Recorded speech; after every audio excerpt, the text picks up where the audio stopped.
Hello friends, welcome to my YouTube channel. Thanks for watching this video. Chapter number 12 algebraic expression से example number 1 करेंगे.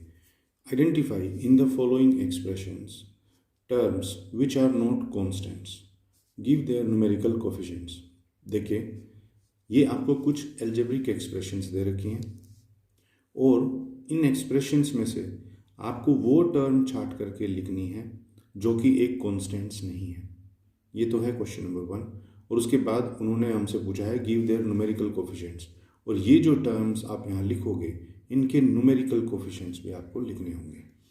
तो friend देखिए 3 चीज़ें हैं इसके अंदर. सबसे पहले तो आपको ये पता होना चाहिए कि एल्जेब्रिक एक्सप्रेशन होती क्या है.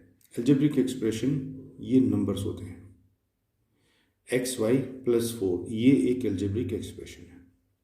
दूसरी बात उसके अंदर टर्म क्या होती हैं. टर्म होती हैं प्लस या माइनस, मल्टीप्लिकेशन या डिवीजन नहीं, प्लस या माइनस के साइन के बीच में जो भी कुछ लिखा होता है वो एक टर्म होती है. जैसे यहाँ पर प्लस है, अब इस नंबर के आगे कुछ नहीं है तो इसका मतलब यहाँ पर भी प्लस है.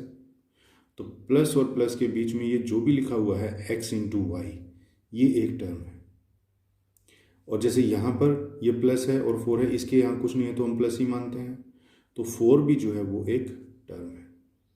लेकिन इन टर्म्स के अंदर ये जो एक्स वाई हैं इनको हम लोग बोलते हैं वेरिएबल. वेरिएबल का मतलब होता है जिसको चेंज किया जा सकता हो, क्योंकि एक्स की वैल्यू तो हमें पता नहीं यहाँ पे क्या होगी. हो सकता है यहाँ 5 हो सकता है यहाँ 7 हो, तो इनको बोलते हैं वेरिएबल. और ये जो न्यूमेरिकल वैल्यू लिखी हुई है यहाँ इनको बोलते हैं हम कॉन्स्टेंट, क्योंकि कॉन्स्टेंट का मीनिंग होता है अनचेंजेबल. अब जैसे 4 है, 4 तो हमेशा 4 ही रहेगा ना, ये कभी 5 थोड़ी बन सकता है. तो इसीलिए इनको बोलते हैं हम कांस्टेंट.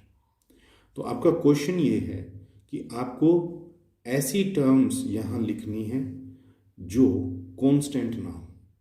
तो जैसे कि सबसे पहली एक्सप्रेशन है हमारी xy + 4. इसके अंदर टर्म कौन सी है और 4 कौन सा है, सॉरी कांस्टेंट कौन सा है.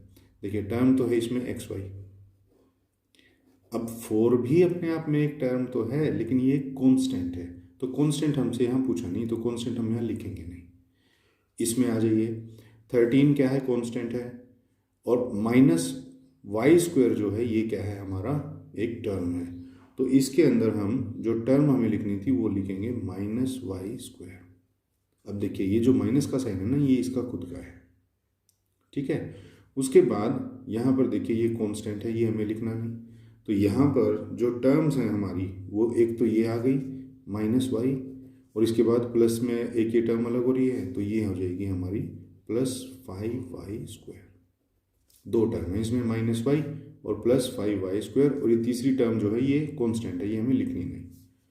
उसके बाद इसमें आ जाइए, एक टर्म है हमारी यहाँ पर 4p²⁵. 4p²⁵. अब आप सोच रहे होगे कि इसमें भी 4 है, इसको क्यों लिखा.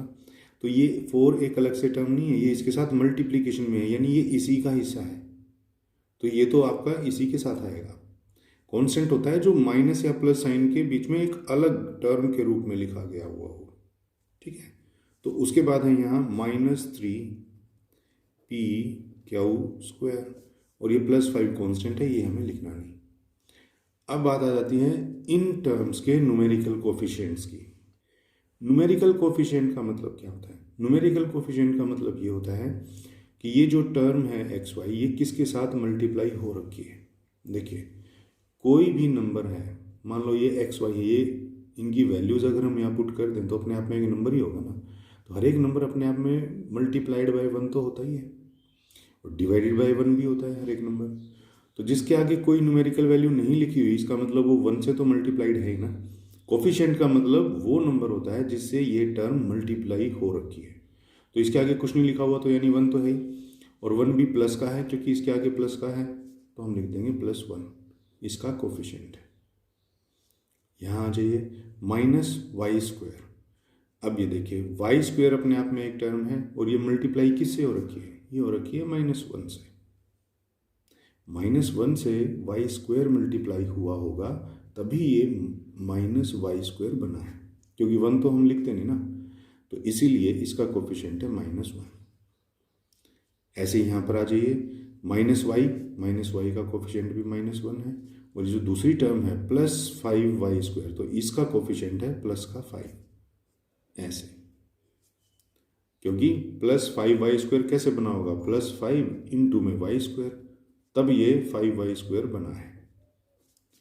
नेक्स्ट में आ जाइए 4p²⁵, तो इसका जो कोफिशिएंट है वो +4 है ना, 4 मल्टीप्लाई हुआ है p²⁵ से। उसके बाद नेक्स्ट में देखिए, नेक्स्ट में है इसका कोफिशिएंट -3। अब ये तो होते हैं न्यूमेरिकल कोफिशिएंट। कोफिशिएंट दूसरे भी होते हैं, वो भी मैं आपको बता देता हूँ। देखो जैसे ये टर्म है हमारी 4p²⁵। अब ये है तो अपने आप में एक पूरी टर्म, लेकिन इसके फैक्टर्स क्या क्या हैं? इसके फैक्टर्स ये हैं भाई, 4 इंटू में p² इंटू में q, ऐसे ही तो बनी होगी ना ये। तो अब अगर कोई मुझसे पूछे कि भाई इस टर्म का न्यूमेरिकल कोफिशिएंट बताओ, न्यूमेरिकल का मतलब होता है ये जो नंबर्स होते हैं, तो न्यूमेरिकल कोफिशिएंट तो है इसका +4। और अगर मुझसे कोई ये पूछ ले कि भाई ये एक टर्म है, इसके अंदर क्यू के कोफिशिएंट बताओ, तो क्यू के कोफिशिएंट का मतलब ये है कि क्यू किन किन चीज़ों से मल्टीप्लाई हो रखा है, 4 से भी हो रखा है और p² से भी, तो क्यू का कोफिशिएंट हो जाएगा 4p²। अगर खाली न्यूमेरिकल कोफिशिएंट पूछें तो 4 है।